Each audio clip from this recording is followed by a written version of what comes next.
10:55 on a Sunday. Yeah. Got through that bear of a bear. I was going to make that exact same joke. Oh, we didn't do it right. There. I shouldn't have looked, but I did.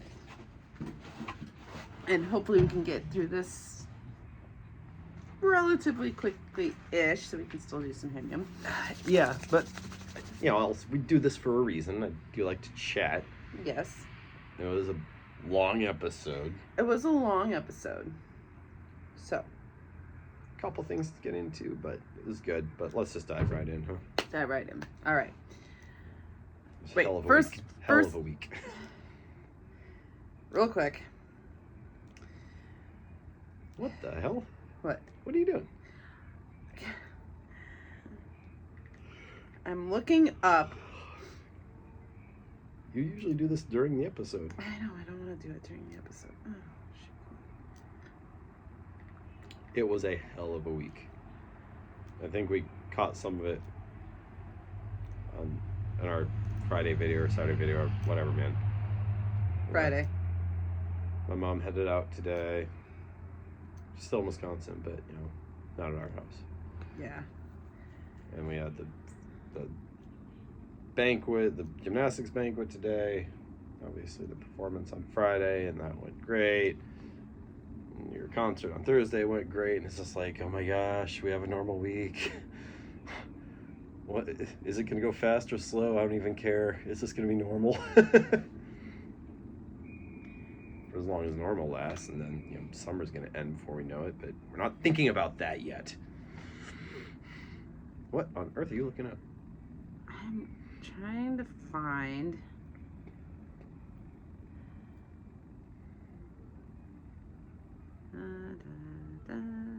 Uncle Lee. Okay. Lee? Bob Odenkirk's character is Lee. Well, for the purposes of this review, I wrote his name as Saul the entire time. Okay. So I had to get that. Sarah Paulson was Michelle, and she was married to Stevie. Yep. Got that. John Mulaney. Oh, random guy at the end. What was that? Oh, John Mulaney. Theodore. Fack. That name does ring a bell. That's Ted. Oh, that's Ted. Yes. Oh, okay. So I don't know who the random guy was. I already forgot the comedian you said. John Mulaney. John Mulaney, thank you. So just look at the whole episode here. So Neil and Ted are brothers. Oh, well, that makes sense. Oh. Francie is a Fack. She's her sister. Okay. Okay, all right. That helps. That helps a lot. I guess Kyle was the other guy? The guy who got with Frank's mom. No, someone's mom. It was invited by Frank's mom. It was Frank's mom. Okay. Yeah. Sure, why not? Okay. I did my best, man. Let's just do this. Yeah, sorry. No, I needed to get that, and dude, it probably could have done a little bit better casting, because Francie got all of the good genetics. Oh. Sometimes there's in a family it's like, okay, the females have similarities and the guys have similarities, but between the two sexes there's like nothing, and maybe this is one of those situations.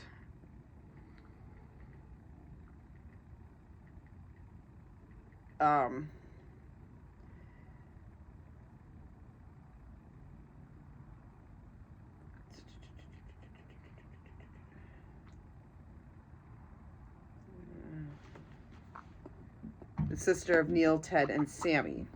There's a Sammy. So, yeah.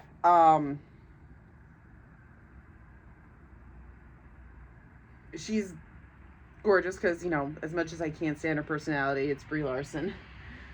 And Neil and Ted are not attractive people.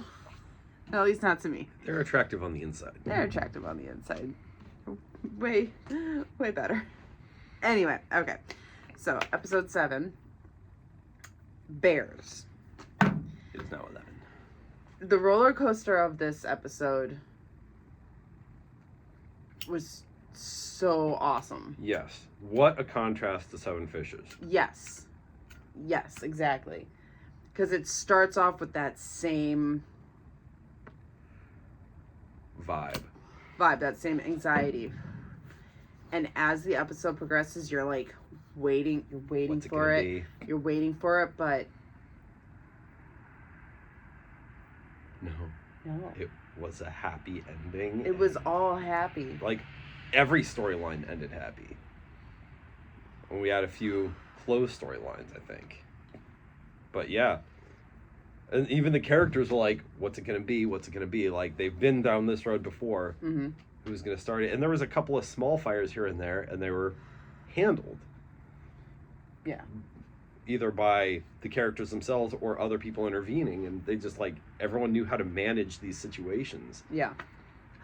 Like a well-run kitchen. Mm-hmm. All right. Enough chit-chat.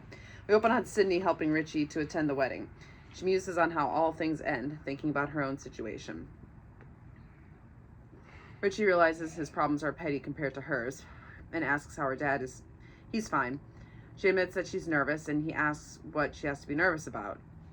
She's like, well, not this, obviously. Mm-hmm. He's like, oh, hold my cigarette. I think I'm going to throw up. It's like, no. She's like, no, I'm not going to do that. And no, don't. I'm wearing open-toed shoes. So he asks her what she has to be nervous about. And she's like, I'll tell you later. Promise? Promise. Richie has more freakouts. She leads him through some breathing. He hugs her. Let's do this shit. Fuck yeah. Yeah, another one of those episodes, and we always say great shows do this, where unexpected pairings work really well. In this episode, Richie and Sydney had, like, great dialogue. Great dialogue, great chemistry. She was at the wedding as Richie's plus one. Because obviously she doesn't know Tiffany. She wouldn't have gotten invited just because she works at the Bear. Mm-hmm. So... But everyone else from the Bear was there. Well, no, not everyone. Because Tina Weeds, wasn't there. Marcus was there. Marcus was there. But I think... Apparently... Whoa, no. Was he the plus one to... Kyle? Kyle? Because, yeah, isn't that his roommate or not his roommate, like his friend or something? It was the guy that was trying to sell, that's selling his house. Is it? I think so, because he was talking to him. Guy like that I thought was gay? Like, they know each other. Right. But it doesn't make sense because Kyle was apparently Frank's mom's... Or no, it just said that Frank invited him. Or that Frank's mom invited him. Right. I don't know how Marcus ended up there. Doesn't matter. Doesn't matter. All right. Weird opening title card. We open on Carmi going into the wedding and getting a warm welcome from Tiff. She also gives him the go-ahead to leave early if he needs. She's like, I've seen you, so whenever... Yeah. But, like, and she's genuinely like, thank you so much for coming. Like, everyone she interacts with, she's like, so grateful that they're there because... And it'll be touched on later in the episode, but she does not have any kind of relationship with her own family. Yeah. Her mom isn't there. Yeah. So it's all about, like, it's basically all Bears, Baronzies, or is that what it is? Rosados. Rosados, thank you. And, it's one of those families where once you're even lightly associated, if you get in the family, you are in 100%. Yeah, Sydney will never escape. No, she's in now. No, yeah, especially, well, we'll get there. Meanwhile, Sugar and Jimmy talk business, but he asks to take the day off. Then he asks what happened between her and Francie. That bitch knows what the fuck happened. Lots of side conversations, and I can't tell if they're important. Something about a painting. So Stevie and Neil and Ted are trying to convince Pete to invest in a piece of art. And Pete's like... Not a piece of art, but like literally a section. Well, no, because Pete is like, well, what does that mean? Like, I own a like I basically I'm investing in this art and I own a piece of it, but I don't like because his whole thing is like, but I can't take the art home. It's like a timeshare, but with art. Yeah. Yeah, and they're like trying to convince him that this is a good idea. Which it's not. No, it sounds Pete, terrible. And Pete is just like... Well, yeah, Pete kind of being the everyman. It's just like, what the fuck, guys? Yeah, Marcus asks, I think we've decided as Kyle, how he's there, and that was that whole conversation, like... The mom invited me. Yeah, I'm implying he has a thing for Frank's mom. Or something. I don't know, it's really weird. And Frank doesn't like him. What the fuck are you doing here? Carmy meets Tiff's new husband, and Carmy asks Tiff if Double Dragon is here yet.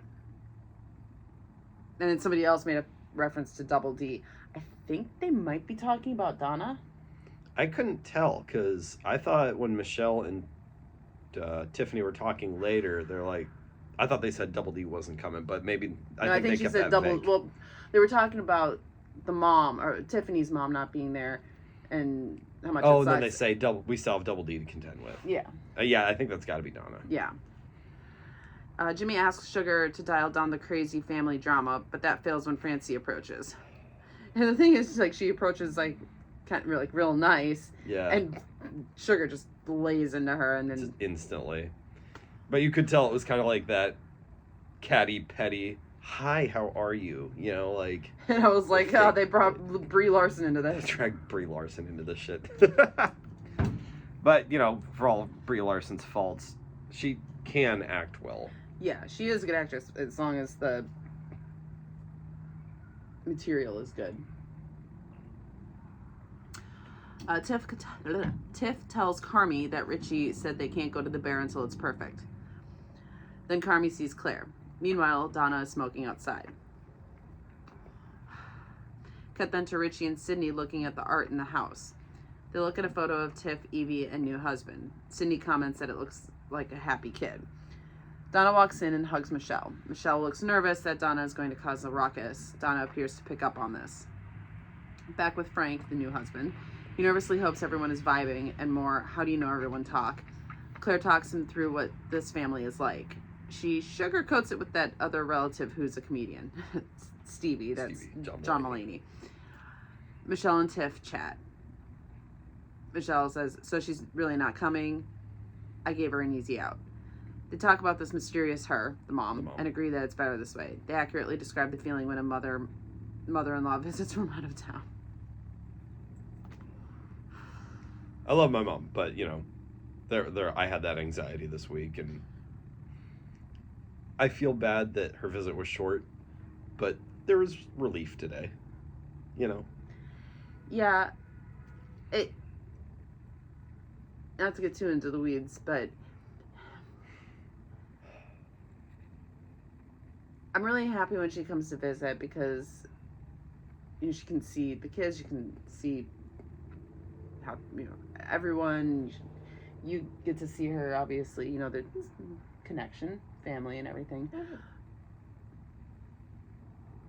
On a personality level, I struggle.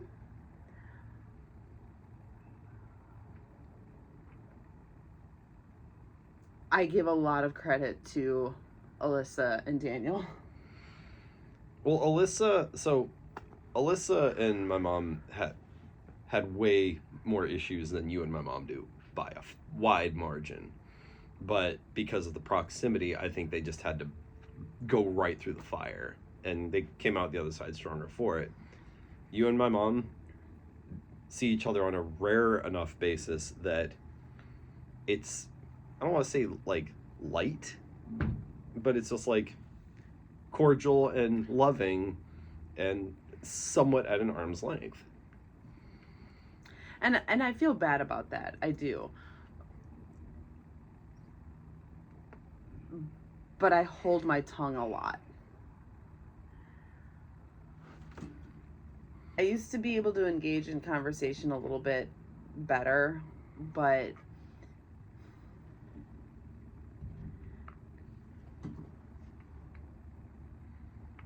I don't know. I don't remember I feel like it may have actually really started to get worse once your dad passed, because it's just been in like very recent years that the interruptions have gotten so bad. You think so? I don't know. I remember like it would happen and it would annoy me, but okay, whatever.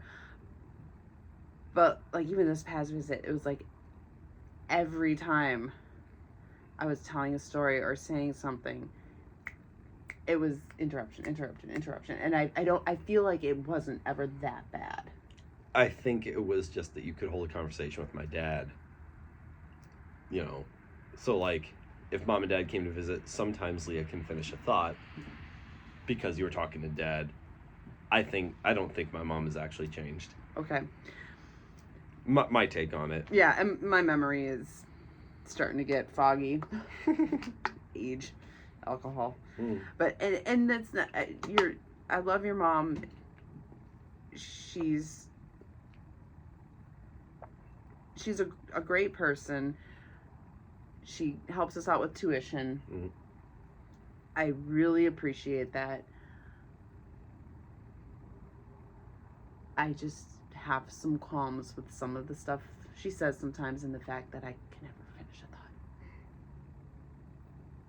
Anyway, moving on. Sorry. Yeah. This is why I have anxiety when my mom visits. And I try really hard. I know. I try really hard. You did great. You did. Thank you. I kind of like.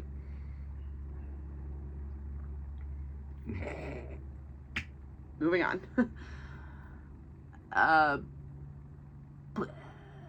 Yeah, okay. We aren't off the hook. We still have Double D to contend with. What's his name? Neil. Yeah, Neil. Does his toddler routine and gets a hot chocolate. Like every time. Oh, it's the baby. same. Yeah. It's like with Tiff and Michelle, they treat him the exact same way that Sugar did when he was like doing this thing. Oh, sweetie baby. No, it's a... What toddler was mean to you? I will punch him in the neck. It's like, what is this guy's hold on him? In the nuts. In the nuts. Oh, okay. Better. How does he do it? Like, he's totally tatted up.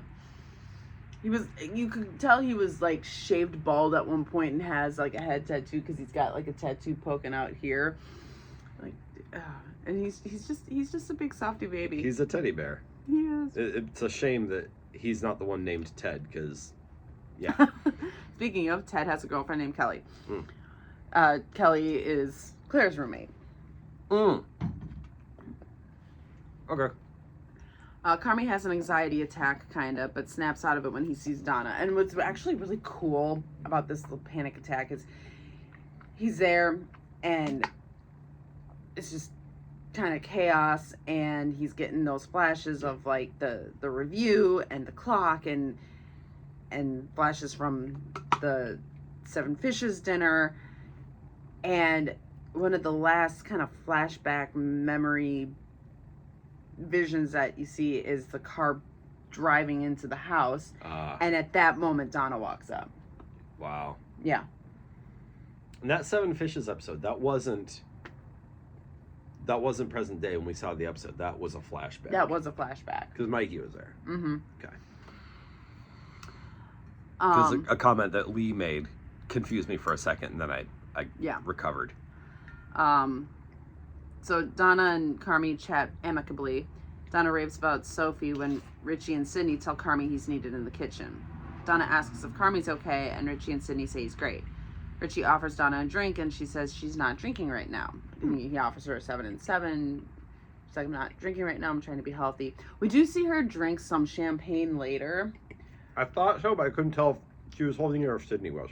They were both sipping champagne, but she wasn't like downing it. She was sipping it and talking. So, yeah.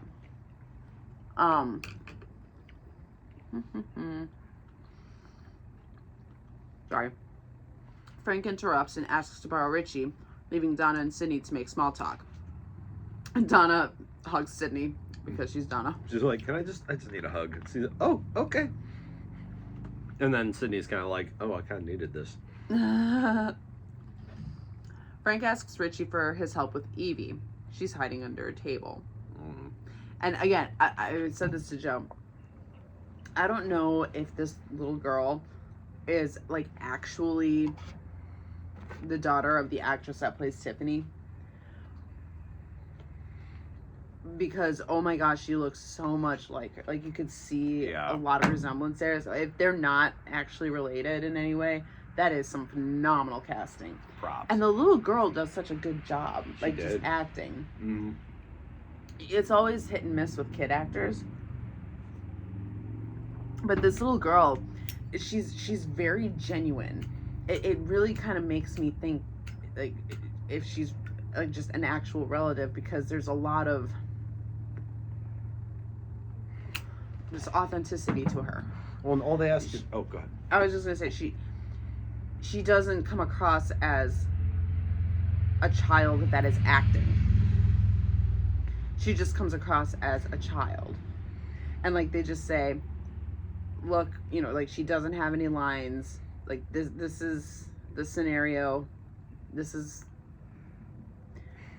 how you're kind of supposed to be feeling, and then just let everyone else kind of dictate how the dialogue is going to go. Yeah. We've said this about the show before. It's as if 70% of the lines are ad-libbed. Like, this is what you're feeling, and this is where the conversation needs to lead. Go. I get that a lot from Sydney. Yeah. Yeah, especially when they're doing like that, both two people talking at once and everything like that. It comes off a lot that way, in a good way, a very natural way. It's kind of what makes the show unique and work. But as far as Evie goes, I mean, they didn't ask her to do anything other than be a kid. Mm-hmm. Like, I think the role informed that.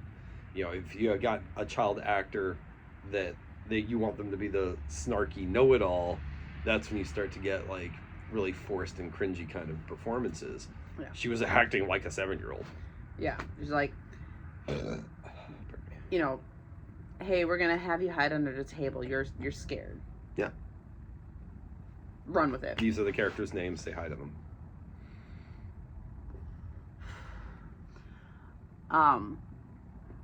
Richie and Frank discuss what's got her acting anxious. It gets a little tense. Frank thinks it's the stepfather-daughter dance, and my heart goes out to Frank a bit here, like, because he's like, you know, this father-daughter dance, and like he keeps catching himself because he knows he's talking to Richie, man, like, yeah.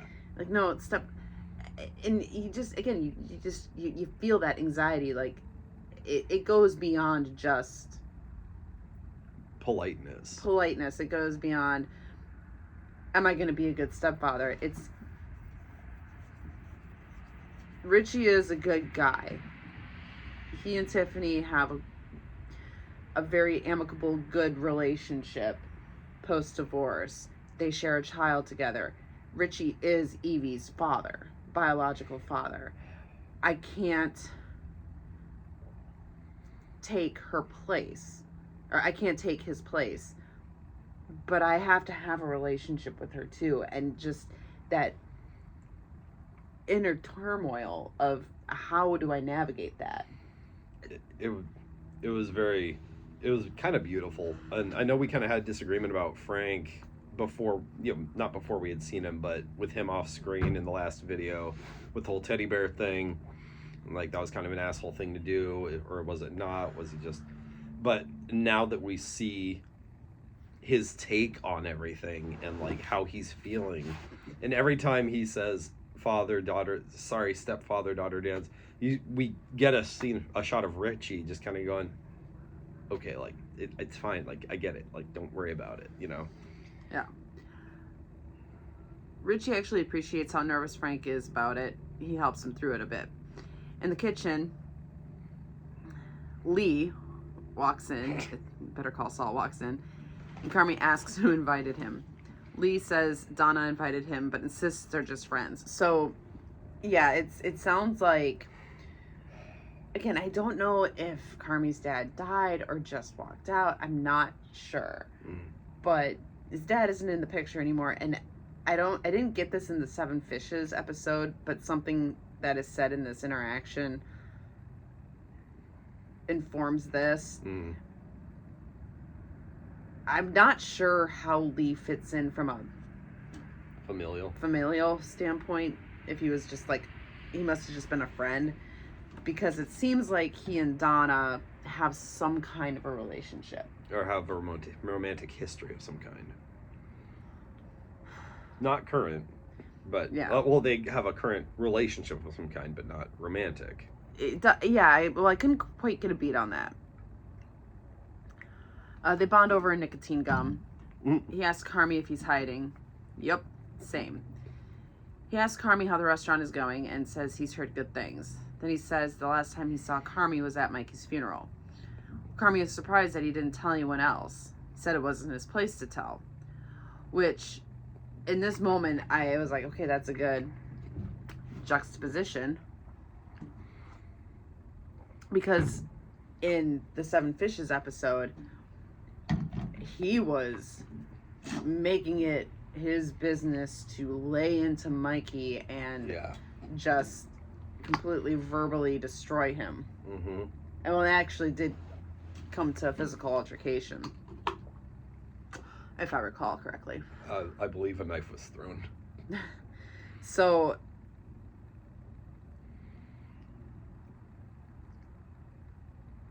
the fact that Lee said that was like, really? Okay.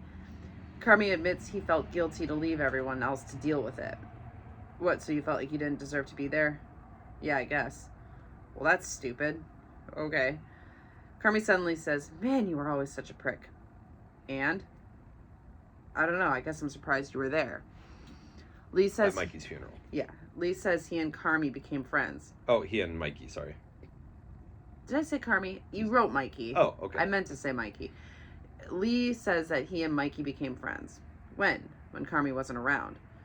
Carmi's being kind of a dick here and asks on what way they were friends. Mikey says he talked a lot about Carmi. So yeah, he's like, how are your friends? And Lee's like, well, I would go over to see your mom and Mikey would be there and we would just chat.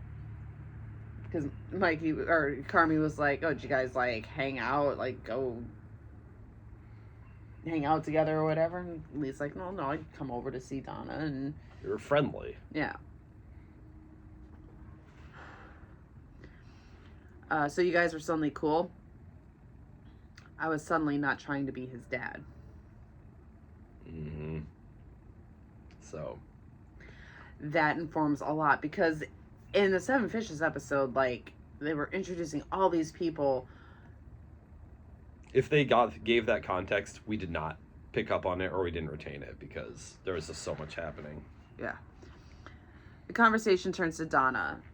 Lee says Donna is carrying a lot of pain, but she's learning. Yeah, no shit. But she's learning to talk about it. He has too. He's been going to meetings, and the more you do that, the more you realize people aren't so different. He tells Carmi not to beat himself up over leaving. It was smart. Sometimes you gotta break patterns. Carmi gets over himself and says it's nice that he and Mikey were cool. He would really talk about me? All the time. Name one thing. You told me you wrapped fish in potato one time. And lists a number of truths, ending with, he told me he was proud of you. They end with thanking each other. Thanks for... I can't remember. Yeah. Thanks for not telling me to go see my mom. Thanks for the shitty gum. Cut to Donna and Sydney talking about the restaurant. They talk about how hectic it is, but Sydney admits she kind of appreciates the noise. Donna says the best part of being there was seeing the same people every day, and Sydney agrees. Because Donna says she kind of pseudo worked there for a while. When it was her husband who owned it. And Donna asks what kind of coworker Carmi is. Sydney says he's great. He's one of the best in the world at what he does, and he works hard, and he cares. Donna asks if they're close. Sydney says, I think so. Donna, sometimes your work family is closer than your family. And I think, that hit Sydney pretty hard because she feels that, and she also has that guilt of what just happened with her dad. Mm-hmm. So she counters that it all blends together into all being family. Because, everyone was concerned about Sydney's dad, and even Claire, like, just randomly working the ER that night. Yeah, I think that was kind of Sydney's moment where she realized just how deep the rabbit hole goes with this family. Yeah. But, Claire wasn't even approaching her as, like, a distant family member or anything like that. It was like she was just doing her job, I guess you could say, but just being a good person, really. Yeah, doing her job, but, like,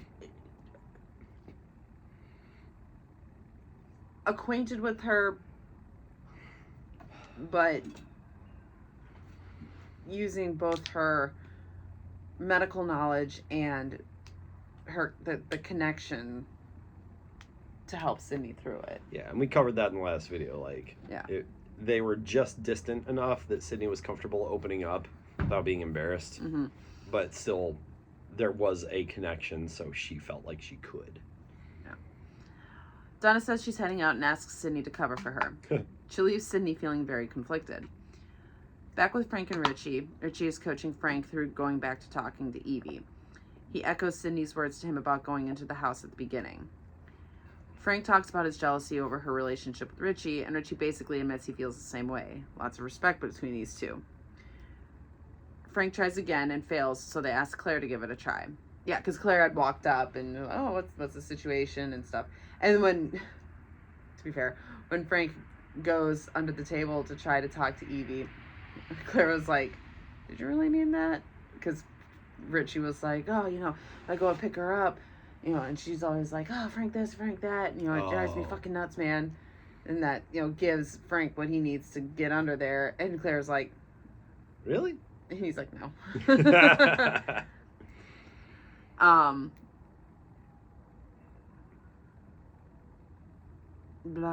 Frank thanks Richie and gives him a hug.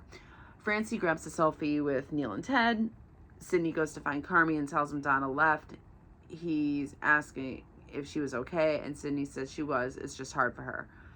Claire returns from under the table and says Evie wants to see both Frank and Richie. Sydney asks Carmi if it was nice seeing his mom. He says it was. He's just worried about her. Stevie walks up to Carmi and Sydney, and they chat. Carmi thanks Stevie for letting him crash on their couch for a bit, and Stevie says Carmi can pay him back with a dinner. Back to under the table, and I think this table is bigger on the inside than the outside. The table is now the TARDIS. Yes. Carmi sees legs sticking out from under the table and investigates. Uh-oh, Carmi and Claire in the same place. Evie demands he sit with them. Sugar joins. Francie joins shortly after, and Claire asks Evie what she's sad about. Before she can explain, Ted, Neil, and Kelly join too. Claire says they all get scared sometimes, even Carmi. Evie is surprised Carmi gets scared. Sydney and Stevie join, then Tiff. They all say what they're afraid of. Sugar and Francie start up again, and Richie refocuses the conversation. Before Carmi admits his fear, Pete and Random Guy join, and Marcus, because Marcus is still there. Back to Carm. What's the opposite of chaos? Peace? Claire says peace, that, and math. What about you, Evie? Dancing.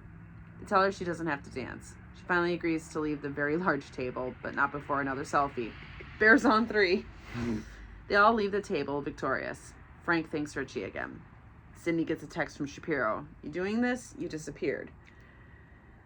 Cut to Jimmy and Richie talking. He says Tiff and Claire are gorgeous, says Richie and Carmi are idiots. He asks Richie if he's okay, though, and Richie says he is.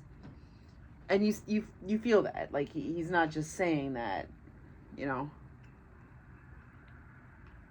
Francie sits next to Sugar and says she thinks about her a lot. I do miss you, and I really hope you're happy and that you have someone who loves you. Sugar says the same and lists Francie's good qualities. Ted and Neil discuss Ted's relationship with Kelly. Oh, very minor thing.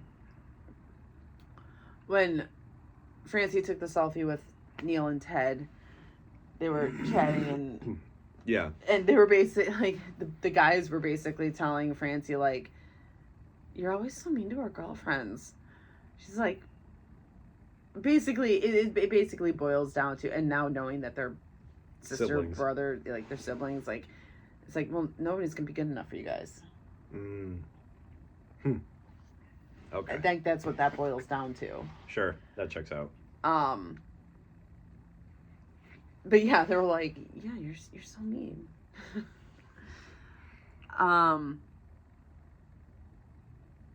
Ted and Neil discuss Ted's relationship with Kelly.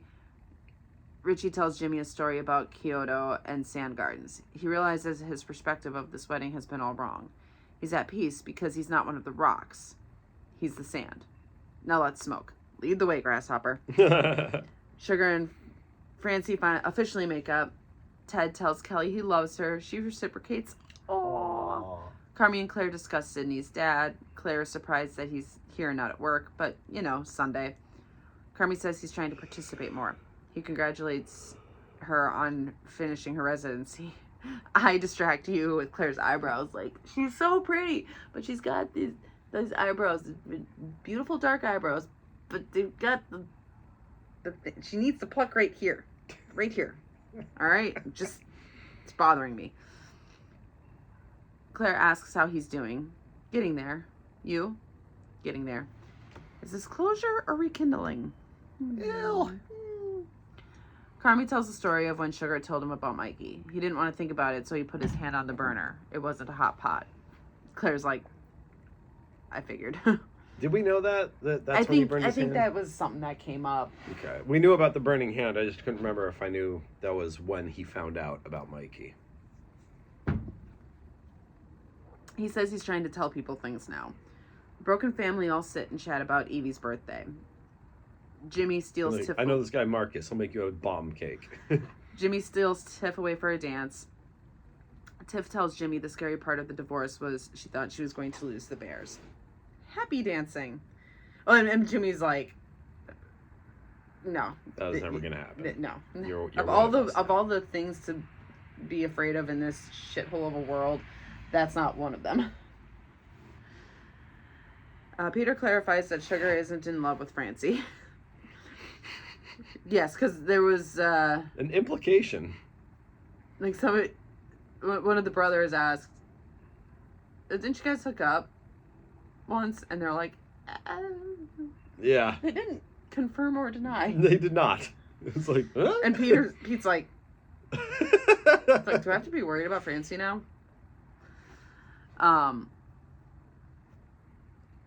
Richie asks Sydney for a dance. Carmi asks Claire the same. What do you say? Whatever. But, like, in a cute way. Yeah. Claire says she was surprised he didn't say he was afraid of refrigerators. Swing and a miss. But the nice thing is they're dancing like this. Oh, yeah. I think that answers my question.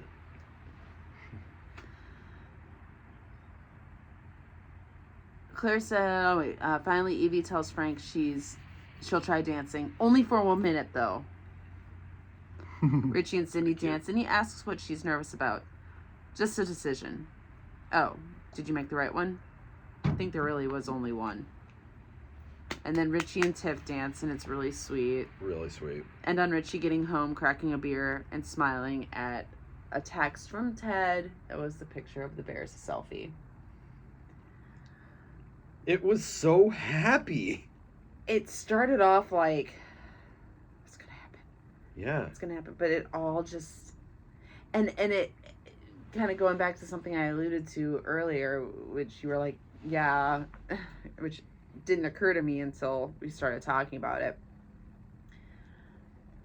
7 Fishes was like this catalyst episode.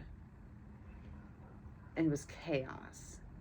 And it was like trying to get this restaurant off the ground and like people kind of individually doing things and clicking with it, but then like when they all are coming together, like it just wasn't clicking. Mm-hmm. And then you have this episode where it's another long form one, and it's kind of starting the same way. There's a lot of anxiety, but then it all just comes together beautifully. And it's I've got like a sip left, so it's this beautiful juxtaposition of, okay, are people getting on the same page now? I think it's very intentional that we keep calling back to the seven fishes in comparison to this episode. I think that this episode was designed to be the antithesis to the seven fishes. Carmi, what are you afraid of? What's the opposite of chaos? Yeah. Yeah. And that kind of harkens back to then the conversation that Claire and Carmi had after the fact of, you know, because, you know, they're really like, are you okay? You know, getting there, whatever. And she's like, are you afraid? It's like, no. So, learning to, he's obviously had chaos his entire life. So I think, you know, the reason why he was doing what he was doing with the restaurant was because all he knows is chaos. And to pivot to a way of doing things that is more peaceful was terrifying to him, because he doesn't know how to slow down. He doesn't know how to slow down. He doesn't know how to function in peace. So that's why he's afraid of peace. Because if there isn't chaos, is he going to be able to do what he can do? Sure. Beautiful. Love it. It's a fantastic episode. Yeah, absolutely.